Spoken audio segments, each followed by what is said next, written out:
Dialysis is a life-sustaining treatment for individuals with end-stage renal disease, ESRD, or severe kidney dysfunction.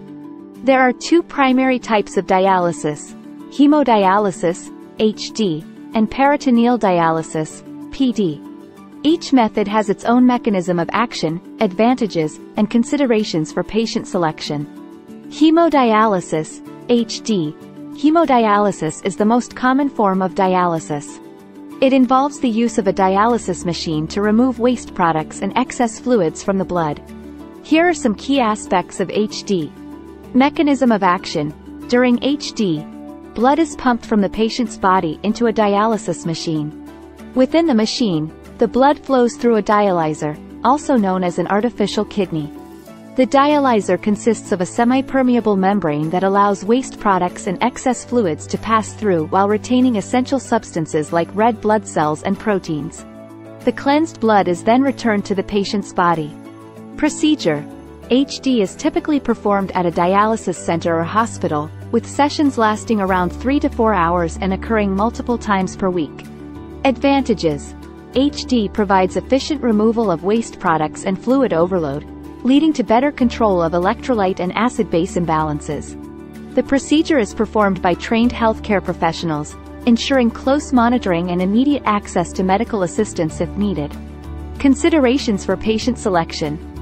HD may be suitable for patients with good vascular access, such as a well-functioning arteriovenous fistula or graft. It requires patients to visit a dialysis center regularly and can be physically demanding due to the longer treatment duration and potential for associated side effects. Peritoneal dialysis, PD. Peritoneal dialysis involves using the patient's peritoneal membrane, a thin lining in the abdomen, as a natural filter for waste removal. Here are some key aspects of PD. Mechanism of action. In PD, a dialysis solution, dialysate, is introduced into the patient's peritoneal cavity via a catheter. The peritoneal membrane acts as a semi-permeable membrane, allowing waste products and excess fluids to diffuse from the blood vessels into the dialysate. After a dwell time, the dialysate is drained out, taking the accumulated waste products with it. Procedure. PD can be performed by patients at home or in other suitable environments. It offers more flexibility in terms of timing and location compared to HD. PD requires several exchanges throughout the day, including a longer dwell time at night.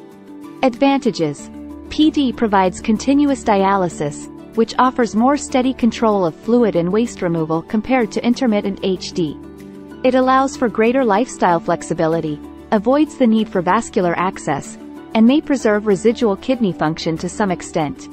Considerations for patient selection. PD is typically suitable for patients with adequate peritoneal membrane function and good manual dexterity.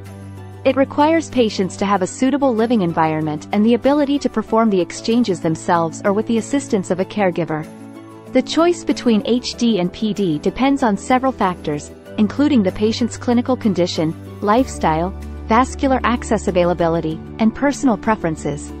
Nephrologists and dialysis care teams work closely with patients to determine the most appropriate dialysis modality for individual needs. It's important to note that both HD and PD have potential complications and risks, which should be discussed with healthcare professionals. Regular monitoring, adherence to treatment plans, and ongoing communication with the healthcare team are crucial for optimal outcomes in either dialysis modality.